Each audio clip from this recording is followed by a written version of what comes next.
Hey, everybody, it's Jacob Newton here, professional hockey player and mental health coach, advocate, all of the above.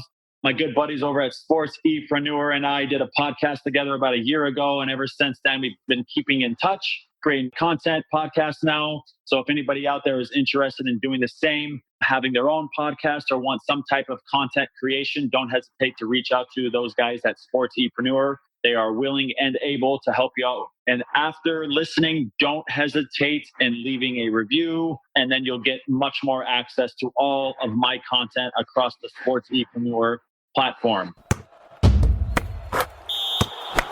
Hey guys, back for another episode of the RAV with JLN podcast, Raw, Authentic, and Vulnerable with Jacob Leslie Newton. And I'm going to hand it straight over to my guest here today. Take it over, brother. Josh Gratton, from originally from Brantford, Ontario. Played 16 years professional hockey, recently retired, and now living in Collingwood with my family and making a transition from professional hockey into the coaching world and the agency, trying to get some players some jobs here and there, and just excited for my next chapter away from the game, for sure. Yeah, man. Awesome. Well, again, I said it before we started recording here, but again, thank you so much for taking the time out of your day. Truly grateful for this experience here. And you said going to be coaching the junior team. What level is that? It's tier 2. It's just right below OHL. So it's mostly where players go. They get scholarships out of that league, because once you play in the OHL, you can't get a scholarship. So it's pretty much equivalent to the OHL. Little less than the OHL, but a lot of scholarships out of this league. So is it the OJ? Is the the OJ? Yeah, exactly. Okay, I don't know a whole lot about it. I'm really new with it. Like I don't know many players yet, so it's going to be an interesting first little bit to get used to, and but I'm excited. Yeah, man, for sure. What an incredible opportunity, and that's in your hometown where you're currently living, yeah? Yeah. So it just kind of fell in my lap since I came home from China last year. So it's been a bit of a transition period and a bit of a waiting game, waiting for it to start with all the virus and stuff happening and restrictions. So it's might be a little longer into maybe September before everything starts, but it'll get going, and excited to get it going. Yeah, man, for sure. And how are you doing in terms of, you mentioned you just finished up, your 16-year career. How are you doing in this transitional period in your life? Well, it's been tough a little bit. Recently, last 4 or 5 months, I kind of on the other side of it, but I went through some tough times personally and dark days. But I had some family and friends that was able to help me through a tough transition period, and it's one of those things that it creeped up on me, and I wasn't prepared for life after hockey. And I can only blame myself in that sense, and just try to help other people so they're not in that same situation, because it's definitely a tough thing when you're used to being on your own or being in a structured environment and having a routine for 16 years, 17 years, not even including juniors. And then when you get outside the game, you get all this free time. If you don't have you set yourself up from the game, it's definitely a scary situation to step into. Yeah, sure. Man, for sure. And did you ever envision yourself getting into coaching after your playing days were over? You know what? I wanted to keep playing as long as I could, and I wanted to stay into the game, but I was open to finding something outside the game as well. But this kind of just the opportunity arise for me, and I'm going to just jump in both feet, and hopefully it works out. I don't know how it's all new to me, but it's exciting new, and I'm excited to teach players and develop them. So we'll see how it goes. Yeah, man, for sure. So let's go back. Obviously 16-year career. Did you go the path of major juniors? Did you go OHL, or did you go maybe OJHL back then? I went to junior B. I was going to go on a scholarship to Western Michigan, but I think it was probably a smarter choice. And I was told just my style of game at the time, I was kind of a power forward, a little bit more of a grinder. So I went into the OHL a year later than most guys that are drafted in the OHL, and I played 3 years in the OHL. I played my overage year and then signed a contract after that. But it was a tough road in junior. It was tough league at that time. But my first year was a pretty hard, struggled a bit, but I got my feet wet, and after that it was kind of smooth sailing my last couple of years. Yeah, man, for sure. That's great. And in the hockey world right now, there's obviously a lot of craziness going on in terms of junior hockey. Would you mind sharing at all any opinions you have on the current state of junior hockey up there in Ontario? Yeah, right now it's there's a lot of question marks on which happened, what's happening, and what's going to happen. And everybody had their time as a rookie in junior hockey. For me, I was fortunate enough to have a team full of professionals. Like a lot of guys went on and played hockey, played pro, and I didn't have any bad things happen to me personally. I've heard horror stories from other people. I know personally that other people have went through, had it hard, but I was lucky enough that I had guys that were mature and weren't focused on the other stuff. We had to do rookie duties, like clean the bus, little things like that. But we also had a coach named Bert Templeton that was old school, and he didn't have any of that stuff. And he was he passed away a long time ago, and unfortunately, but he taught me, and he taught everybody that played for him, respect each other, and it went a long ways for me personally.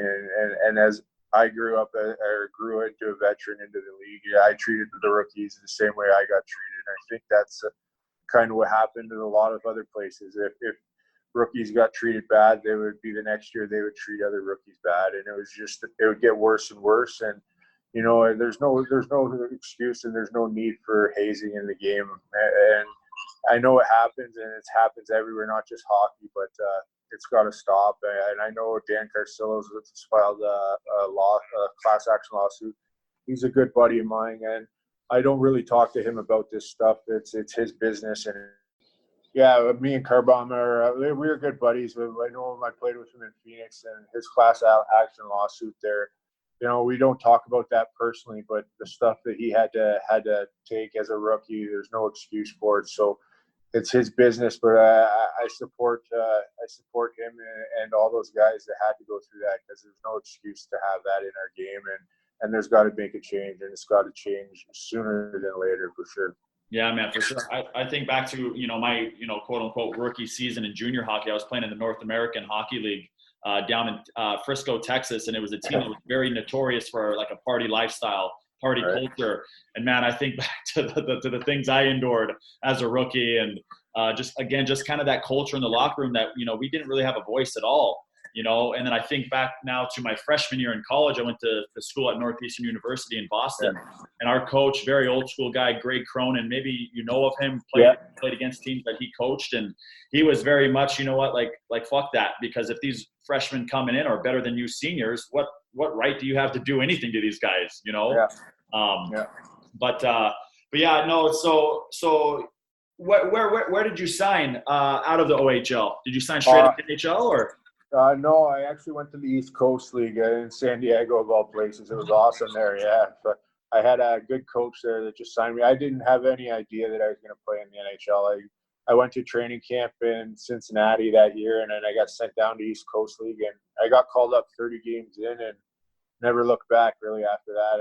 I finished the rest of the year in Cincinnati, and following that year, I signed in Philadelphia for the Flyers for 2 years, and the next year we won the Cup in the American League, and from then on it was kind of boosted my career. I got a good opportunity that year of the lockout, and we won. So most teams that win, they get every player really gets rewarded after that, and it's kind of part of the big thing that helped me in my career and turned me into a real pro, and learned the ropes from a lot of NHL players. There are a couple NHL stars we had on our team then, like Jeff Carter, Mike Richards, Patrick Sharp. So you learn, and you're in a dressing room with those guys, even if they're at a young age or they're only a couple years pro. You learn the dedication they have as young guys, and it just feeds off. You feed off the professionalism in the organization from top to bottom. So that was probably the best year of my hockey career,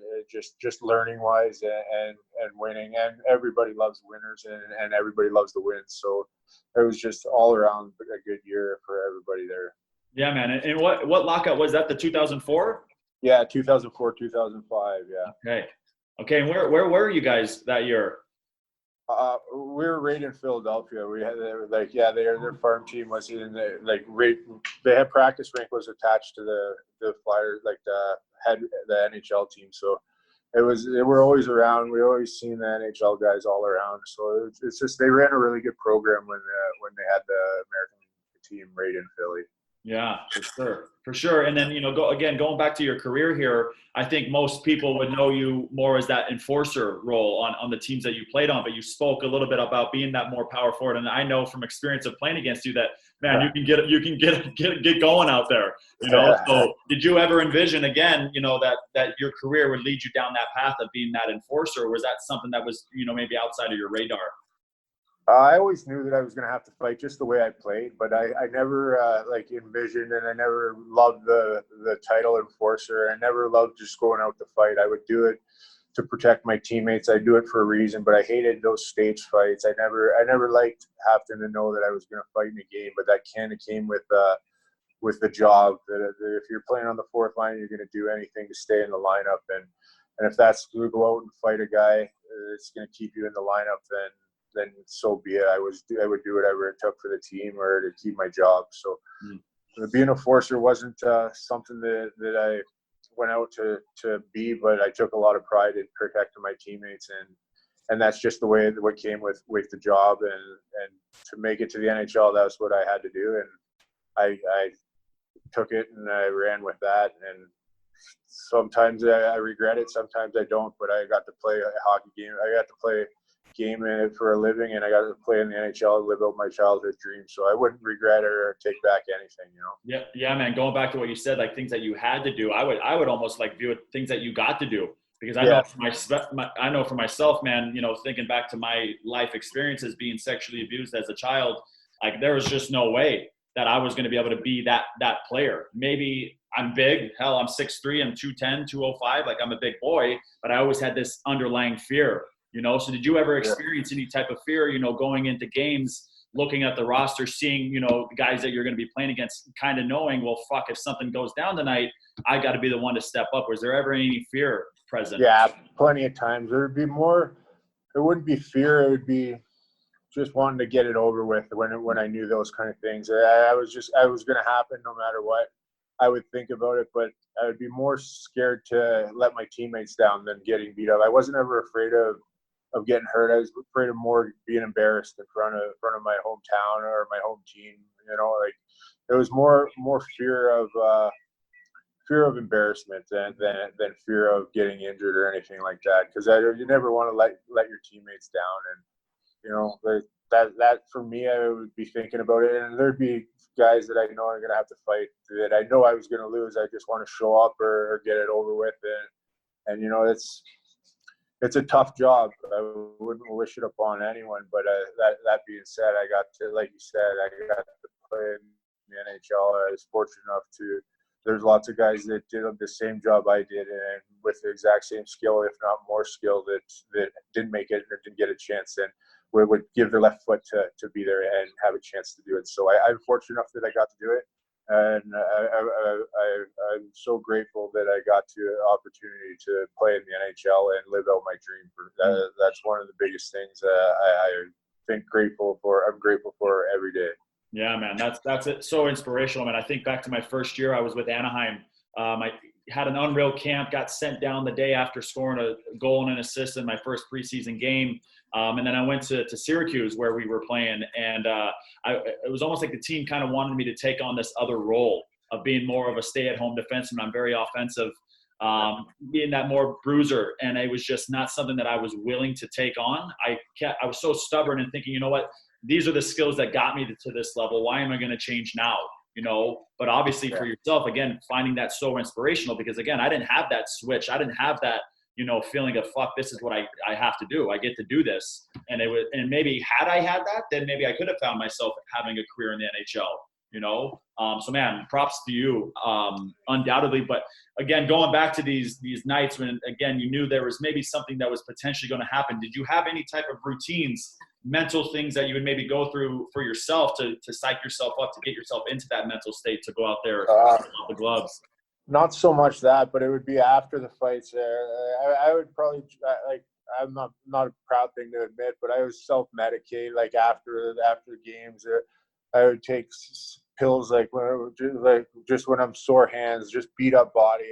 I would just try to numb myself going into the next, like, you're playing 3 games in 3 nights in the American League, and you're on a bus heading out, and you just fought one night, and you got to go in and fight another night the next day. You're just trying to almost numb yourself and get through the weekend by the second and third game, and it was something that caught up to me in the end, and it happens to a lot of people. You just try to numb yourself and just get through it, and it's a tough way to make a living when you're burning the candle at both ends like that. It can only last so long. Well, something's going to give. It's kind of like a house of cards, and I was lucky enough that I got to do it for such a long time, but it ended up eventually catching up to me doing that kind of stuff. And it's not blaming it on fighting, nothing, but just saying that those type of routines and those type of weekends that you're going to have to fight every night, you try to escape reality a lot of times, just to get it over with, or just to get through the weekend. And it's not an easy thing to do, that's for sure. Yeah, for sure, man. And in terms of maybe the pills that you were taking during your career, where are you at now with that stuff in terms of numbing and coping, things like that? Yeah. Since hockey was done, I went through some dark days, but it wasn't like with pills or anything like that. I've been over those kind of things for a while. But since hockey's done, it was a lot of a depression, mentally depressed, and just fear of the unknown, moving away from the careers that way. But like substance wise, that's been kind of on the back burner for a while now, and trying to get over that. But it's mostly, it was mental illness and just depression, just a lot of anxiety, and a lot of this had to do with some of the concussions that I endured during my career.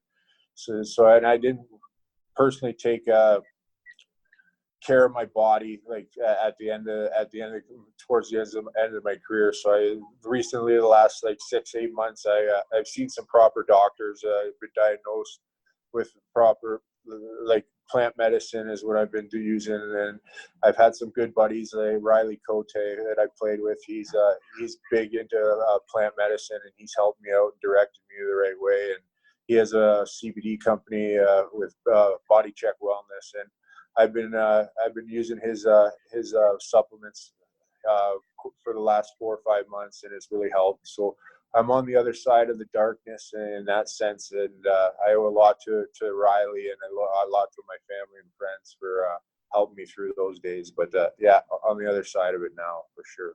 Wow, man, that's incredible. Yeah, I don't know Riley, but I've seen his stuff, and I know he's very much into that plant medicine. How was that kind of going from doing more of this, the substances, the pills, the alcohol, whatever it was for you? How was it when you first were introduced to that type of more holistic approach to your healing? Was it something that you kind of pushed away, or were you more open to it? You know what? I was ready for a change. I had tried a lot of things. I seen some doctors. I tried antidepressants. I tried just things that would try to get me through the day and numb. Again, it was just numbing, self-medicating, drinking, smoking weed. Like when I say plant medicine now, like I was smoking weed before, just to do it, like just to get out of my head in a sense. But now I've seen like proper like medicine, plant medicine, like doctors that give you the right strands. You do it for the right reasons. CBD, like for sleep, like just the little things. And I've noticed a big change as psilocybin I've been taking with the mushrooms, and that itself, the last 3-4 months, has really made a big difference in my mind, and just in the depression that I was. It's just kind of got me over that hump and out of that funk. And it's really hard. It's hard to explain in a sense. It just kind of makes you feel like you're in present, and you're not thinking, and just shuts off all the negative, for me anyway, shuts off the negative voices in my head, and just gets me present and in the moment. And those two things, the CBD for sleep and the psilocybin just in the morning before I work out, it just kind of gets me focused and moving for the day. And with those two things and exercise and healthy eating, it's been a complete game changer for me. Yeah, man. And could you touch really quick on the psilocybin? Yeah. What is it, like a powder that you take in the morning, or oil or something? Yeah, no, it's a capsule. It's just grinded up mushrooms, and it's 0.01 of a gram of psilocybin mushroom, and it's just a pill you take, and I take it on an empty stomach, intermittent fasting. I wake up early and do that, and go for a workout, or go for a walk, or exercise with the dog, and then just gets my day kind of started on the right foot. I don't know if, and it could be all placebo effect, I'm not sure, but it's working for me, so I'm just keeping it going. Yeah, man, that's great. That's great. I think back to my days of numbing. It was always for me. It was alcohol, it was weed, chewing tobacco, sex, and now I'm at a stage now where I don't have any substances that I need to use in terms of numbing and coping, things like that. But I still do very much enjoy marijuana. You know, and but now I don't abuse it, and now I use it, and I gain so many insights. And like you said, it opens you up, and it just brings you right here, and you realize in the present moment there's really frickin' no problems whatsoever. You know, it's all, you know, depression from the past and anxiety about the future. But if you can frickin' remain right here, you know, you're flowing in a lot more fluid manner in life.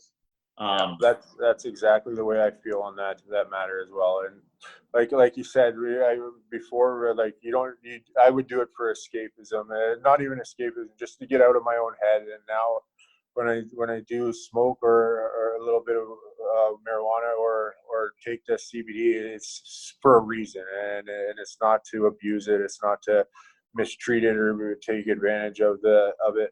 It's for a reason now, and it's definitely helped.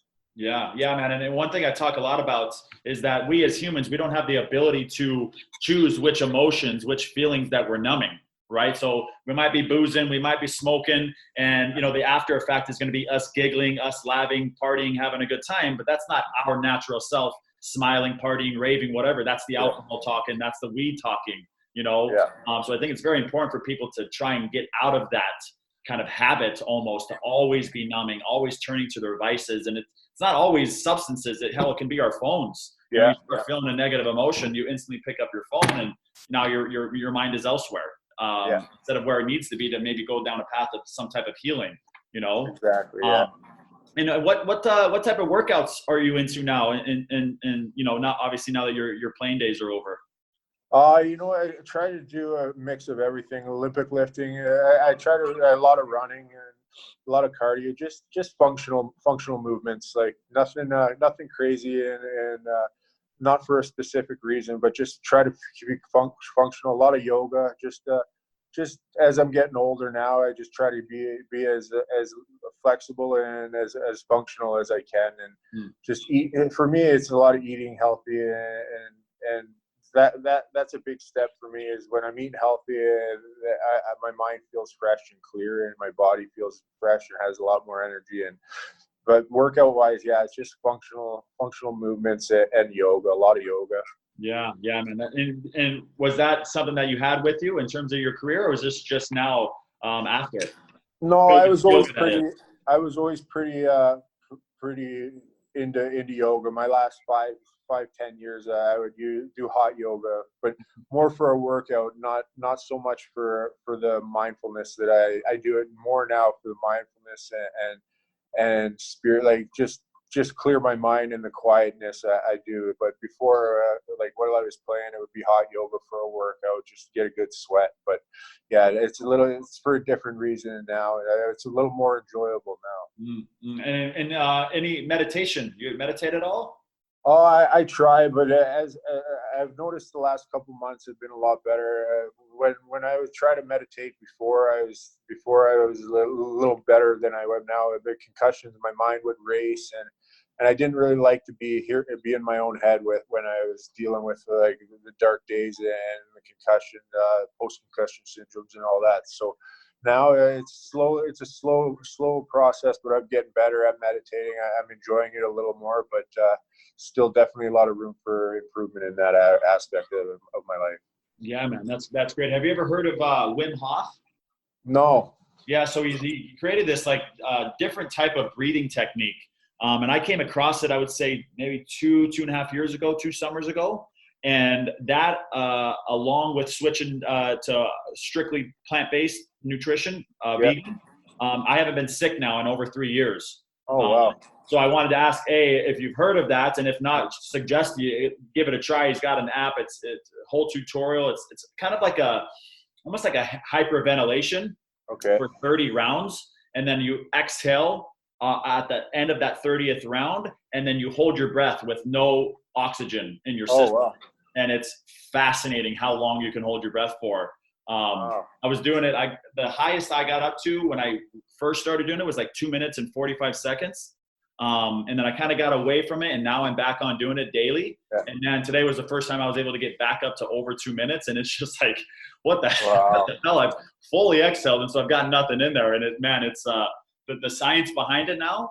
It's it's incredible what this man has been able to do, not only for himself, but so many people around the world that have really taken on this technique, and it's life-changing, man. I'll have to check it out. You have to text me or send me the what is it called again? Wim Hof is his name. Wim Hof. Okay. Yeah. So I think he's from the Netherlands or Amsterdam, somewhere over there. Yeah. But anyhow, so now you're into a more plant medicine, holistic kind of life. Is that nutrition as well? Plant-based? No, I still eat a lot of meat, but I low carbs and no processed food. It's just mostly meat, vegetables, and some carbs. Like just to get as clean as possible, but not vegan or not plant-based. It's still a lot of protein in my diet, a lot of meat protein. Yeah. Okay. Nice. And what's your relationship status? You married, kids? Girlfriend, couple kids there, and we're just we're living in Collingwood now, and everything's good that way.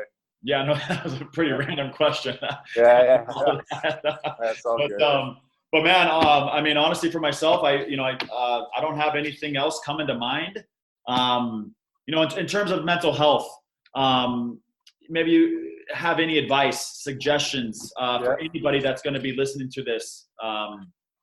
Just for myself, I know that I went through some dark days, and I isolated, and isolating yourself is probably the worst thing you could do. And people are out there want to help and want to and reach out to them. Like for myself, I was afraid, but I was lucky enough to have people step into my life and help me out. And now that I realized how dark the days were and where I was and where I am today, and all the people that have helped me get to where I am now, and those are the same people that I thought didn't care, and I was isolating away from myself. I was isolating myself away from them. So I would just say, don't isolate yourself, and know that the people around you do care about you. That's for sure. Yeah, for sure. And now another question came to mind in terms of your career, potentially maybe some of the things that you were numbing yourself from, maybe outside of the fighting or the after effect of the fighting. Do you think if maybe you had a more of a mental health or mental awareness approach, that maybe you could have, I don't know, maybe not extended because you had a long career, but maybe had a healthier career or a healthier relationship with yourself had you again taken this same approach maybe 10 years ago? Yeah, I think personally, every pro junior team should have a mental coach and a person that they can get things off their chest instead of keeping things inside, or if something's bothering them, they could have a guy around the team that they could talk to and feel comfortable talking to. I think that would go a long way. For myself, I definitely would have helped me get through some tough times in my career, a lot of ups and downs in a hockey career. And, if you have someone that you can talk to, it definitely will lighten the load off your mind. Yeah, man. And honestly, that's something that I would love to get involved with, to be like, maybe a sports psychologist with a heavy emphasis on mental health. Because going back to 2 seasons ago, I was playing in Finland, and we had a sports psychologist, a guy coming in weekly to speak with us. And to me, it was just so sports specific. But how can you get a guy to focus on shooting the puck in the net when he's dealing with some crazy shit going on at home, which things that these sports psychologists are not talking about. They're not asking the right questions, which if we can get rid of that stuff, we can, like we talk mindfulness, we can be much more present in our sport. you know? I totally agree with you. And that's the thing. When your mind's occupied or things are weighing heavy on your mind, you're not going to be able to perform at your best. And all the money hockey teams and pro hockey teams put into their players, I think it's a small price to pay to help out their players mentally and physically, and it'll just benefit on the ice in a positive way for sure. Yeah, man. And frick, I can't imagine, like, right now with the current situation, you know, the NHL it's looking like we're going to get some more hockey here coming up pretty soon, right?